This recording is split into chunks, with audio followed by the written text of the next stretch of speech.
Hell yeah, and welcome to episode 53 of the Temple Bar podcast with me, Jim Wynn, and Philip Noon. We're here today with Kevin Moran. Kevin, welcome.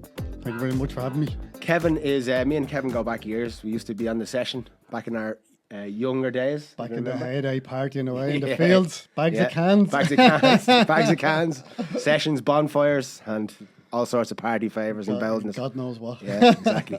But Kevin has been a man who's been addicted. He's had problems with addiction. He's spent a lot of time in prison, and he's now he's turned his life around, and he's trying now to help others that are leaving prison to not to get back into their old habits and their old patterns. So, do you want to just start by telling us kind of your story? Even you can go from childhood, or you can go from wherever you think is relevant. Yeah, so drinking and taking drugs since about the age of 12. Start drinking then, start hanging around with older lads, and I would have been taking these, and so I started smoking hash around 12 and drinking. By about 15, I was taking these and sniffing coke and drinking heavier then. I was kicked out of school. I was a man of my word, so I could do whatever I wanted then, you know. I was paying my way, I was earning a wage, so if I wanted to drink heavy and I wanted a party, I did that, you know. And that's the way I justified it, like, and drinking. I grew up around drinkers as well, you know, and then hanging around with older lads, they did it. So drinking became a regular thing, like, and then I was around older lads as well, so they were partying heavier, so I was partying heavier, so coke would have been a regular thing, ease would have been a regular thing in my life, even taking them on my own, like a thick fucking growing up, like. Was this like late 90s, early 90s kind of? Early 90s, yeah. Early 90s it would have been, like. It was a wild time. I was the one that would have been, like, if I went to the pub after work on a Friday and the lads were down the road having a few cans, like, if they told me we were having a few drinks, I'd arrive with a black bag full of cans, like, you know. That's just how I always did everything to excess, like, there was no such thing for me ever as a quiet one, like. Yeah, never. You couldn't have the one or two. I couldn't have, like, I wouldn't have one or two, like, even just on a work night, I'd have 5 or 6 and probably have something on the way, you know. And, like, that'd be every night, like, you know, and that was like, and that was from about 15 years of age. About 15 years of age, like. It became like, it's like that, isn't it, really, with everyone from down where we used to hang around. Like, everyone, as soon as they get a couple of cans in, they're on the bag on the way. Like, but it would have been start back off then. Like, it would have been, Joe, what we get a speed back then, probably, and easy, you know. Thinking you were getting the gold dust, the pink champagne. It was only bleeding the strawberry mix or something put in it, like, you know. Yeah. Drink and drugs was normalised. You know, when you grow up in council estates and stuff like that, everyone you do it. And it doesn't take much to convince someone else to do it. Like, if I turned up with a bag of cans, said, "Hey, winner, you going for a drink?" Like, you keep it like, let's go, like, you know what I mean? Yeah, you know what I mean? My bag's in the bush already. yeah. Up in the lanes and down in the cliffs. And, yeah. You know, So when was the first time you kind of found yourself maybe in trouble, or you kind of, that was the first sign that? I've been in and out of trouble since school. Like, that's my dad used to bring me to court. Like, I used to have to take days off school, and my dad used to bring me to court over. He's passed now, and he's a legend. My father. He passed away 2 years ago now. God bless him. Like, but yeah, like, that's my dad used to have to take time off work to bring me to court and all, you know, because I was a juvenile. So I've been getting in trouble since then. Like, that's so. Like, I remember my teachers used to always say to me, "Says you're gonna end up in prison." I was like, "Yeah, I showed you, didn't I?" yeah. Just the teachers got it right for once. They did get it right for once. Usually they get it wrong. By 15, I was kicked out of school working. I moved over to Holland when I was 16 years old. Like, right. Packed me bags. I told me and 2 friends were sitting around getting stoned one day, and I was like, you know what? Will we move to Holland? And, like, stoned over heads, thought this was a great idea. Booked tickets online, one-way tickets to Brussels, and we'd nowhere to stay, no money. And that Friday we were gone. I think we had about €1,000 between 3 of us. Like, yeah, booked it. It lasted about 3 months, like, over there. 3-4 months, I think, it lasted. But it was hectic, like, you know. I was like a child in a sweet shop, like, all the drugs, like, yeah, you know. Yeah, that's where we moved around, like, and we moved into an apartment at one stage, and we were living in this apartment. And there was a crackhead living with us, like. Yeah. And he sold. And he came into us one night. And he's like, this fella had a super value bag full of ease, like.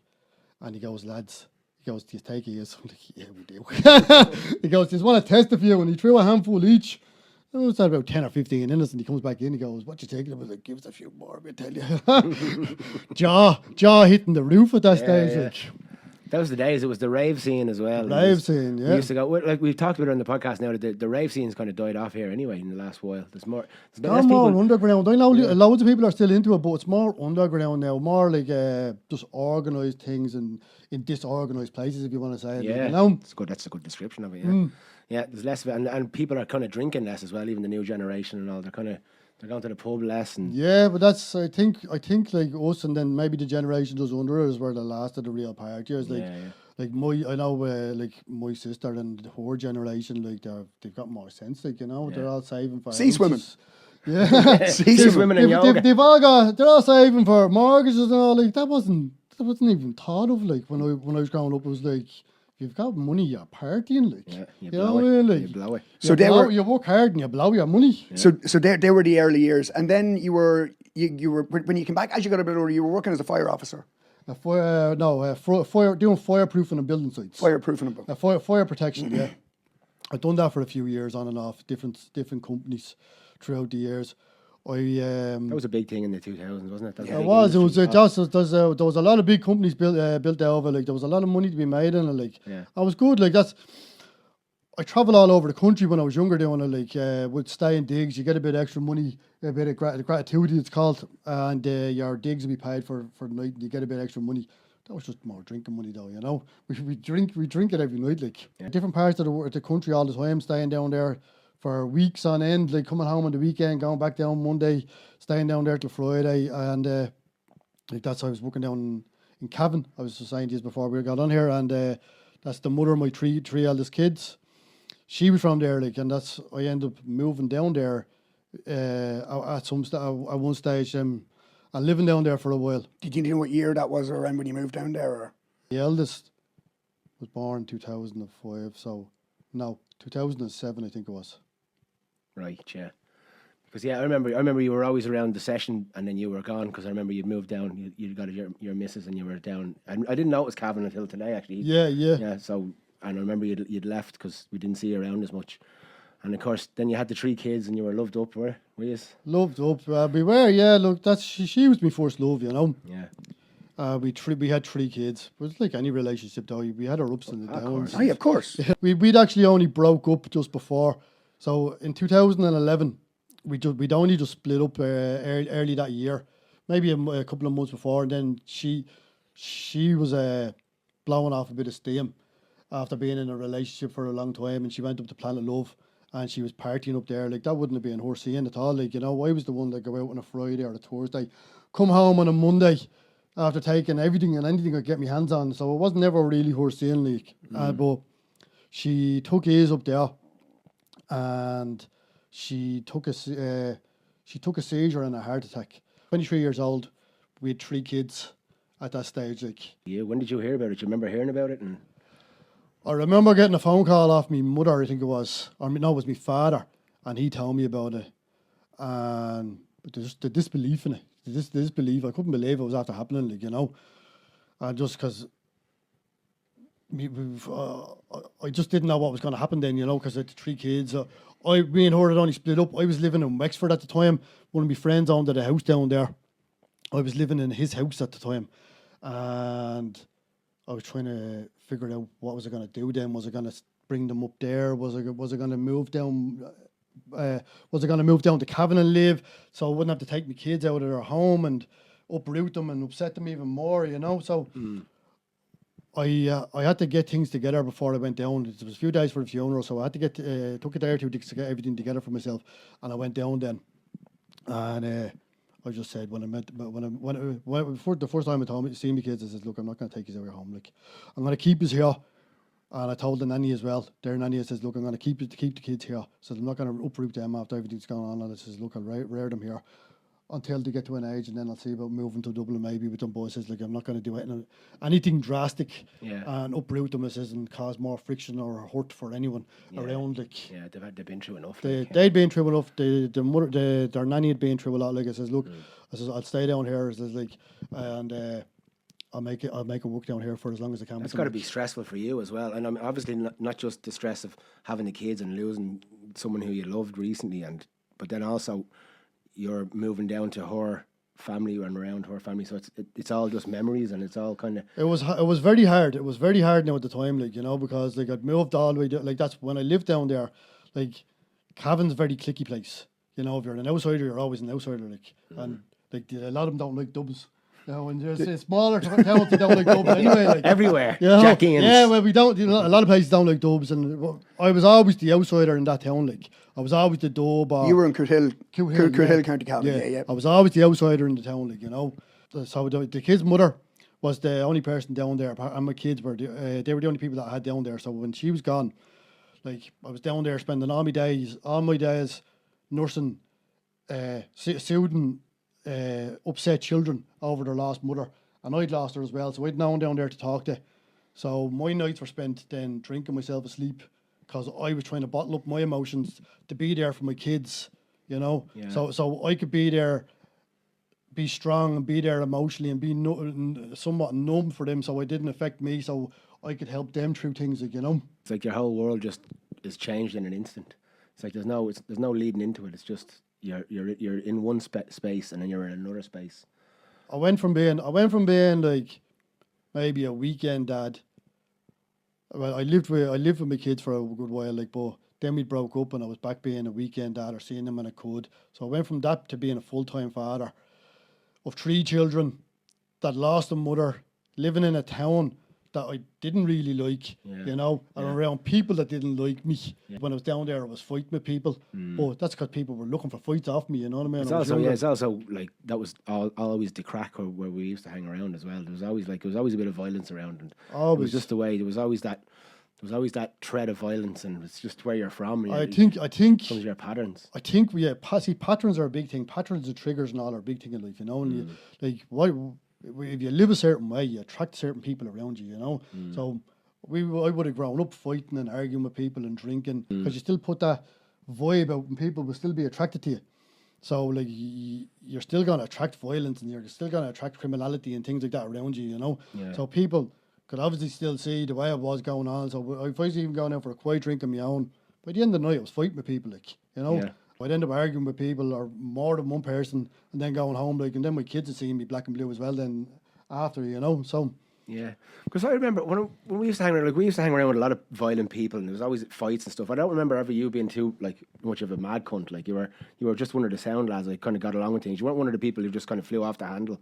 That's in my memory that I remember. No, I was never really. Do you know what? I've never been like that. I've never been one just to go flying off the handle, but I'd never back down from anyone. Like, I think as I got older, I got angrier though. Like, you know. Yeah. But of course, like when your missus passed and you're with the kids and all, and you're in a town where you're not comfortable, all that kind of adds to it as well, you know. So it's and dealing with your own demons on top of it that have always been there, you know. Like if you've been kind of on drugs since 15, there are demons there that aren't being dealt with from a very early age, you know. And that's so you have to couple them into it too, you know. It's See, you don't even realise you've got demons though, you know, because it's normalised. You know, the party scene, like, to be drinking all the time.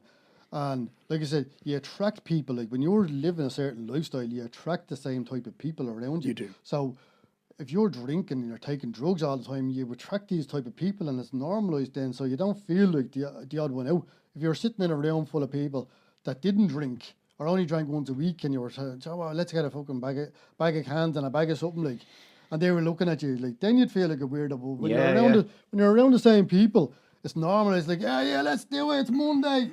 You know? It's a human, actually. It's a very human thing that we adapt to whatever situation we're in. Like, if we ended up like all the internet cut off tomorrow, within like a few weeks, you'd be used to having no internet again. Like, it's just you just get used to things. Like, it's like when I was in prison, you know. Now like it's natural to just even sit there and you check your phone, even though you know your phone's not in your pocket, because you know you have a phone. You probably check your pocket or something like that time. And when I went in, like the first time I ever went in, like, you know, you're sitting like that checking it, or I'd have my remote there and I'd jump up and go, oh, my phone. But then, like, after a few weeks, you adjust to it, like, and you realise, and you don't miss it. Like, you know, you get a phone call back years ago when I went in first, like you got one phone call, 2 phone calls a week, like, and you adjusted to it, like, and it wasn't all apps and. There was no apps, like, but like that's you were in prison, you got 1 or 2 phone calls a week, like, and you didn't miss not having a phone, like, you know. There was actually a peace of mind not having it as well, like. That's a thing with prison, like, even as well, like, it's obviously nobody wants to go to prison, but it does give you an opportunity to kind of, if you're an addict or if you're, you've got demons, it gives you a bit of space where you're not worried about like having to work, or it gives you there's an opportunity. Everyone doesn't take it now, but there's an opportunity to improve yourself. I always say there's nothing worse than wasted time, like you can go to prison. If you go to prison or you're put in a situation that you don't really want to be, if you can take something out of it, you've won, Like that's what I went to prison. My last sentence, I done a open university degree in sports and fitness. I studied sociology, I studied criminology, I studied Spanish, I studied classical piano, I furthered me sports and fitness and different things, becoming a personal trainer and done other add-ons in there. I learned to paint. I sold paintings in there. Yeah.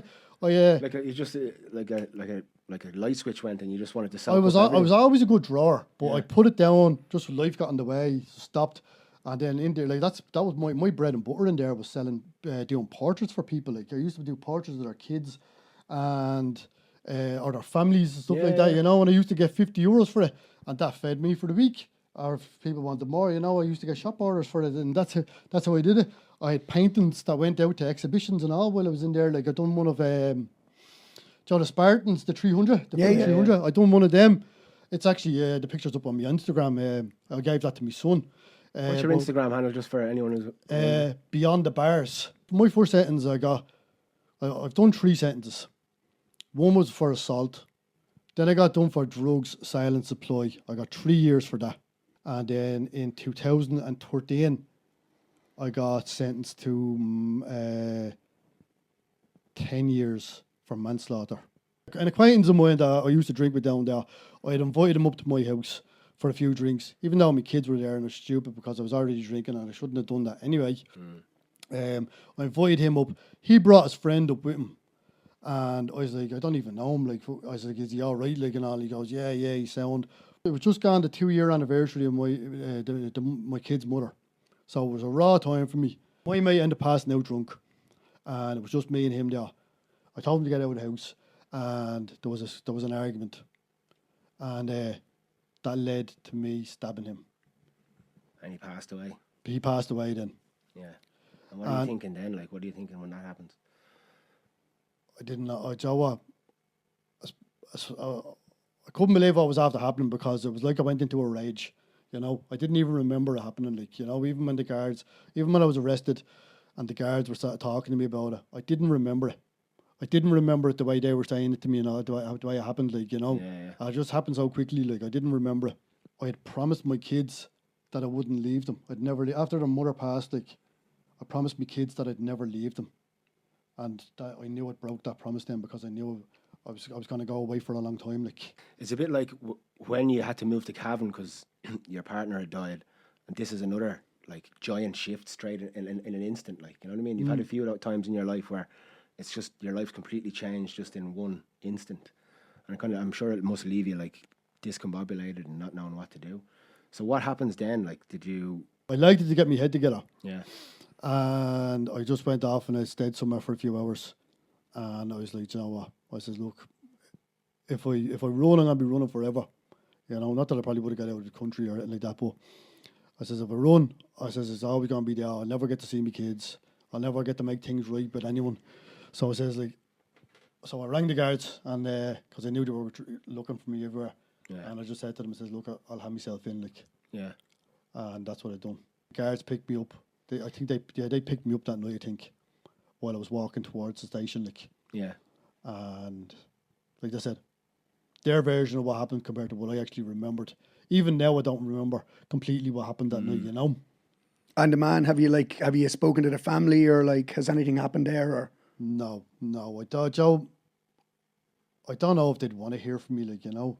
I don't know if they'd want me to make, like, if I tried to contact them to make amends, I don't know if it'd make it, mean it, and, you know, like, if it'd just bring up hurt, like, you know, part of being in recovery as well, like, as I'm a recovered addict, like, you know, is making amends to people, like, but it also, it says in it, like, Unless you're going to do them harm. to do them harm, Yeah. you know, and like, back then when I got out and all, I was angry because I was still an addict, like, you know, and I was taking every drug under the sun, like, in prison, like, just to keep myself numb and keep myself angry. But when I got out and got sober, when I finally got sober, like, and I look back at it, like, you know, I regret my actions. I completely regret it. Like, no one ever deserves to lose their life over anything stupid, like, you know. I think you'd be open to it if they would like listen to you, like, because I know you've turned your life around, and I know it's not, you can't choose whether they want, and that it's obviously their choice whether to listen to you or forgive you or whatever it come to. But would you be open to it if the opportunity arose? If I thought I'd make something better, I would. You know, like. But they say a lot of times when people want to make forgiveness and all, it's usually for their own selfish needs, you know, to make themselves feel better. Like, but if I had to sit in the room with them to let them say something to me, like, if I thought it'd make them feel better, because it wouldn't for me, like, you know, time as bad as it was. You've had a long time to, you know what I mean? I've had to deal with it. I've lost my freedom over. I've lost my kids, and that's not trying to justify or anything like that, you know. Like, but I've had to come to terms with everything that's happened, you know.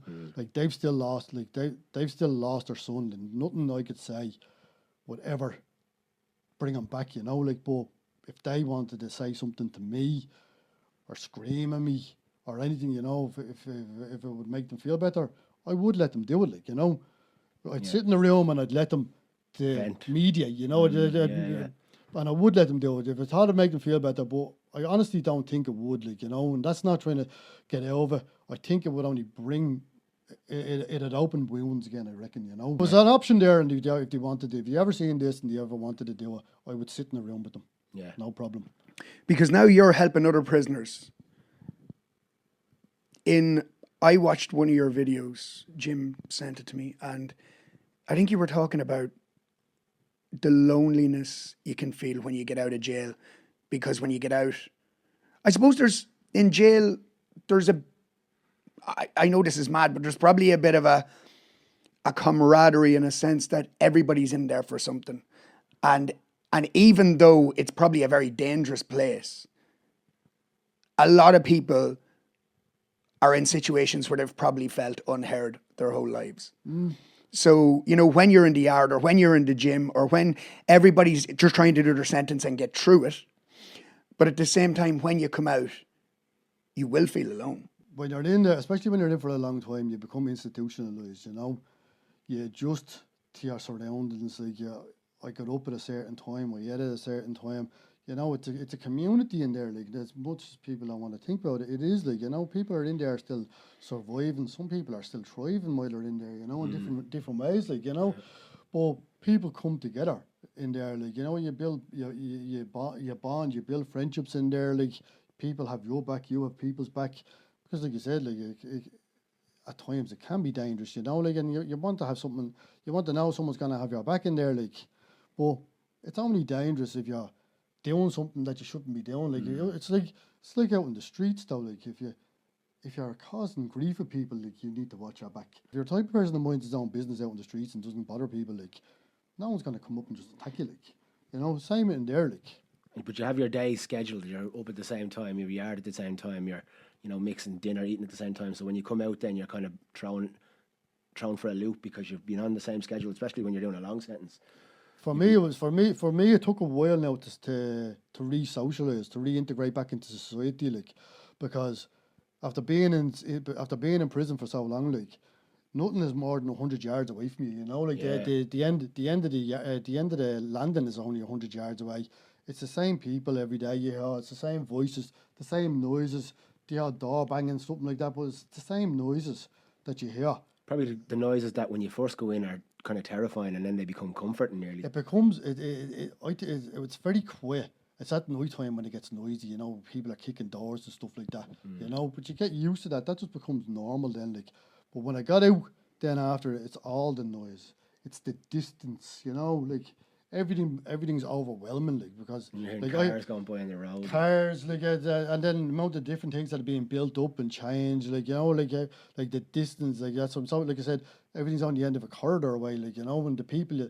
Then you're walking through Dublin, you're walking through town or somewhere like that, and it's people are just overwhelming. The amount of people is just overwhelming that are coming at you, like, and then like all the new noises. For a while, I had to walk around with my headphones on all the time, like, just till I start getting used to to start re-socializing, getting used to the new noises and all. Like, and at the start when I got out, like, there was a counsellor assigned to me that I met once every few weeks, like, and at one stage I was saying to her, I says, like, I feel lost out here, like, because before I went in, I knew who I was.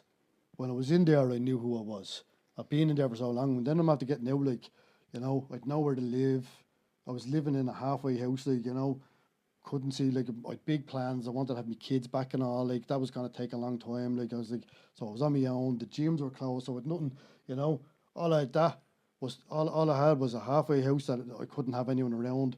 Was it around COVID time? It just, it was COVID was starting to come to the end, like, the gyms were still closed, and slowly letting people in, like, but there was nothing there for me, the So plans probably I had. the worst time you could come out, like, really. I was lost, like, and I was saying to them, I said, like, I feel like I'm better off back inside, like, and apparently that's something that a lot of people that do big sentences go through, it's something that they feel that because your loss of your identity as being in there, like, so you have a loss of identity. Once you come back out into society, you have to regain a new identity, a new person, rebuild yourself, like, and you have to get past those hurdles first. Did you have a plan, like, what you wanted to do when you came out? Did you have this plan? I was going to take over the fucking world. yeah. I was an angry man, and I thought everyone and anything owed me, Yeah. Realistically, like, that was my plan, like, I thought, like, but then I'd also made promises to me family and kids, and that I was going to live a straight life, but I also had an addiction, like, that wanted feeding. Was the addiction still going when you were in prison? Yeah, just different drugs. An addiction doesn't change because of your environment. It just substitutes for one thing to another, like, tablets, heroin, drink, you just substitute it with something else, whatever you can find, hooch, But you're sober now. Sober now, clean sober. I'm in the best shape of my life, mentally and physically, spiritually, I pray every day. That's something I never thought I'd ever tell anyone, and I'm proud to say, like. When did you find God and everything? When things got very dark for me, in my addiction, I was sniffing every day, I was drinking every day, like, I was sitting up all hours, sniffing, I was sneaking out then to buy more bags off people, like, getting bags on lay. And there was a couple of nights there, and just was getting very bad, like, and I found myself then 2-3 nights in a row standing at the edge of the cliff with a bag in my hand, contemplating whether I was going to jump off or not. And there was one night I'd had enough, like, and I was up there at the edge of the cliff, like, and I was like, just give me one reason not to do it, like, and I felt like something pulled me back. And the next morning, I got up and I prayed, and I prayed to God, and I prayed for help. I prayed that I could be a better person, be a better father, and live a better life. And I started going to meetings, but since then, my obsession has been gone. I haven't wanted to touch anything since. Yeah. And since then, I made it mission. I said I promised that I'd live a better life, and I'd try help as many people along the way as I could, like. And that's what you're doing now? And that's what I've done. So it's Beyond the Bars on Instagram? Beyond the Bars, yeah. And the reason for that name is Beyond the Bars of prison, Beyond the Bars of addiction, and Beyond the Bars of the gym, because it's to do with everything, I know myself because I had a spiritual awakening myself, and it's a thing, like, before that you couldn't see it happening, but once you've been open to it, it just gives you you're a different person, because you've just it can change you, like we talked about how you've had these instances in your life when it changed in an instant, and this is another one, but this time it was for a positive. Yeah, you know what I mean? And up until then, I was an angry man, like, I was angry inside. I hated myself, I hated everyone else. If I seen other people doing well, I resented them for it, I was like, why can't I have that? But I was the reason I couldn't have it. And it took me a long time to realise that. I was the one holding me back, I wanted all the glory, I wanted the money, I wanted to live a good life, but I didn't want to put the action in. I just wanted it, you know. Yeah. I looked at people going like, look at the life they're living, like what are they doing to get that? You know what I mean? Why can't I have that? Like, then I go home and I sniff a bag. You know what I mean? I wonder why I can't get it. Like, you know, or daydream about it. Like, Yeah. the famous thing about being on the bag is when we start a business, you know, you talk shite and then you never do anything with it. Like that's the stereotype of that kind of lifestyle. But it's great to see because you're absolutely in tip-top shape. I've been looking at your Instagram and I'm like, why can't I be like that? So you're obviously, and in a way you probably taken that addiction and you kind of channeled it into the gym or channeled into more positive things. Like, it's once you're an addict, you're always going to be an addict. Like, Yeah. and like that, if you substitute, like that's, people do substitute one thing for another. So like, you might as well try substitute it for something that's going to be more positive. Like, now I do. Now I put it into me business. Now I put it into me training. I put it into me kids. So everything I do, I go full. I go full force at now. Yeah. Because where it would have been like, I would have walked across a glass to get a bag before. Yeah. Now I do it and just to make sure my kids are happy. Now I do it and to make sure that my little one's happy. The business is going right. To make sure I stay sober. Yeah. Like now I realise in life, and a lot of people don't like this. Like, but you have to be selfish in life and look after you and prioritise you to be able to do anything for anyone else. Because if you don't prioritise you, in life, Self-love. self-love, Yeah. self-love. Like, but you have to do that. Like, if you can't do that, then how can you do anything for anyone else? Like, it's like tipping a cup, trying to fill up someone else's cup from an empty cup. Yeah. That's the truth. You have to be able to accept and love yourself first if you do, want to be able like, to give that to other people. Since I took God back into my life, since I started looking after myself mentally, physically, spiritually, I'm a different person now, and everyone sees it in me. Like, even the look at me, people would, like, even my own family would have sat beside me before. I would have sat at the kitchen table, and they would have probably wouldn't have talked because my head would have been down in the field as I was waiting to go back up to the room just to get through the meal. Yeah. Now I sit around and talk to everyone, you know what I mean? Like, Yeah. I stand outside talking to people, stuff I just wouldn't have done it. Like, I would have rather sit up in the room. Like, that was my addiction brought me from one prison to another prison. I went from being trapped inside behind doors of a cell to being trapped up in a box room, in a room, because I didn't want to come out and talk to people. I was stuck in my own head, telling myself, nobody wants to be around you. You're fucking, you're this, you're that. You know what I mean? You're a disappointment. You're horrible. Why does anyone want to socialise with you? You know what I mean? Why would anyone talk to you? And I believed it. Then I got myself sober, and I realised, what? I actually do have something to give to people. Like, Yeah. It's turning, like, you've got two choices really. You can just keep following the patterns. You can keep torturing yourself and others, or you can turn the corner and realise that you do have something to give. And I think it's a great thing that beyond the bars, like, it's because I think you're helping people who have had your experience. So you've got an expertise in it, and you're able to pass that on or be of service to others in a way that you found a kind of niche from something that was so difficult as prison. Because, like, that's being an ex-prisoner. Like, once people get thrown out into society, they're like we're like cast-offs, you know what I mean? Like, the scourge, it's like you've got leprosy or something. People don't want to know you. Same with people in addiction or recovery, you know what I mean? Some people can't get past their past. Some people will always define you by your past and the things that you've done. But then people will never see you for the person that you are or the person that you're trying to be, because they'll always judge you. And a lot of people in society are like that, though. They'll always judge you on the things you've done, the mistakes you've made, or on the mistakes you've made, and not on the progress that you're making. They'll always see you for your faults and not your good, not your wins.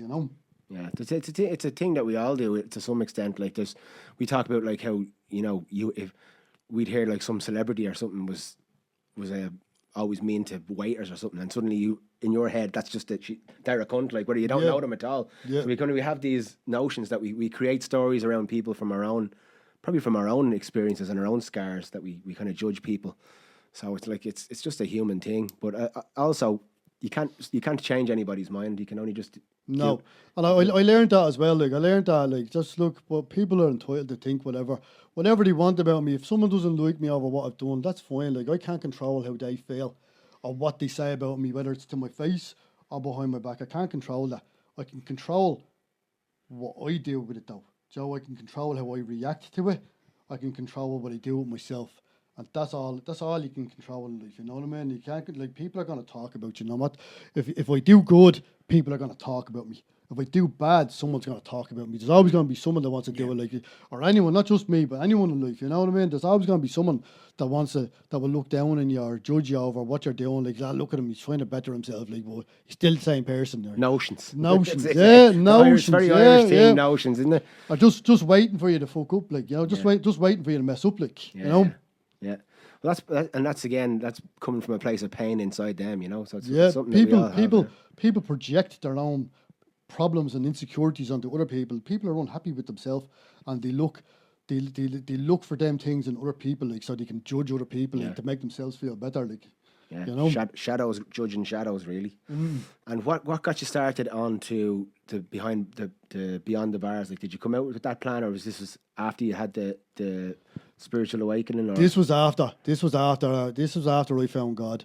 I said, do you know what? Because I was Were you thinking about what you wanted to do, or did it just come to you? I've been thinking about what I wanted to do, because I got to qualify. Like, I'm a qualified personal trainer and I'm a qualified life coach. And with me addiction, they were just going to waste. And I was like, you know what?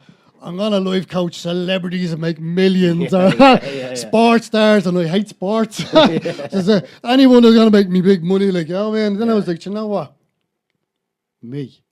I had no one there for me. I had no one there to help me with these things, you know what I mean? But I was once I found God, I was able to use my own tools to help get to the root of why I do things, and why I keep messing up, and why I was so insecure in myself, and why I needed drink and drugs and everything. So I was able to help myself to get that, and then I was able to get myself in the best shape possible, you know.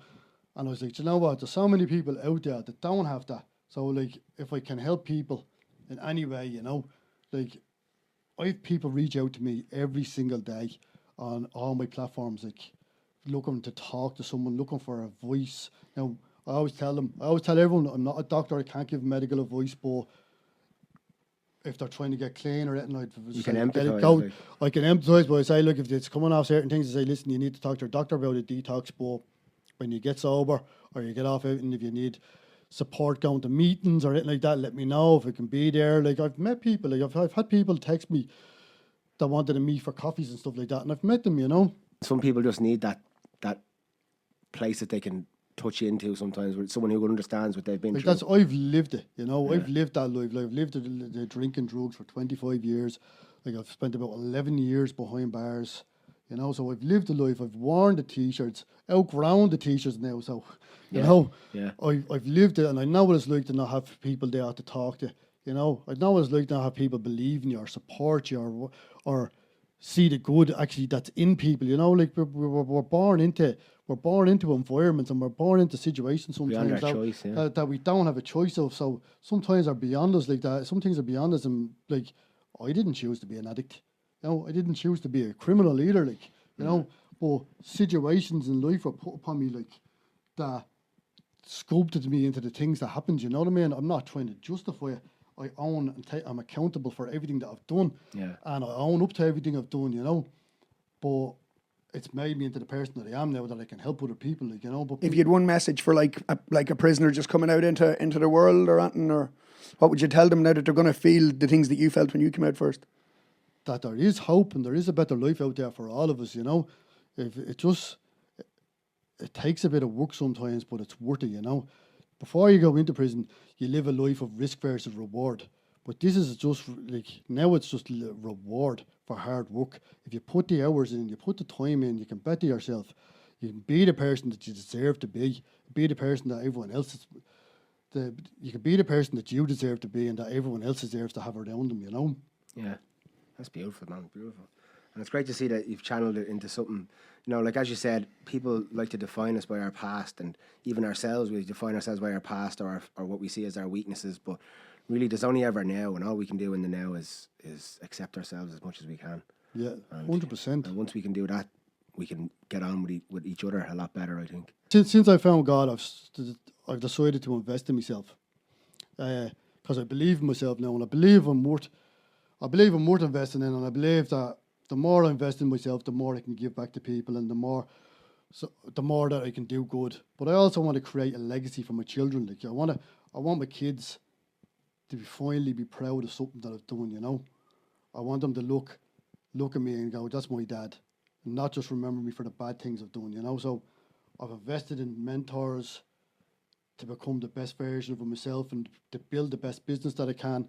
I've also spent money to be a co-author in a book that's going to be coming out next year. Someone that's lived through something, me being through prison, addiction, coming out the other side, and now what I'm doing, I'm helping other people, like, you know. So that's going to be out next year. There's no actual date on there. There's no release date on it at the minute, but it'll be out mid next year sometime. So these are all just things that I've got going, that I've invested in myself, because, like I said, I want to create something big. An international brand is my goal, like, where I can reach people all over the world and help people all over the world with this. Like, Well, that's it for episode 53 of the Temper Bard podcast. Let us know what you think. Have you been struggling with addiction yourself? You know, we all know people who have, and you know, there is brighter days to come. For now, we'll say, stay bold, sláinte.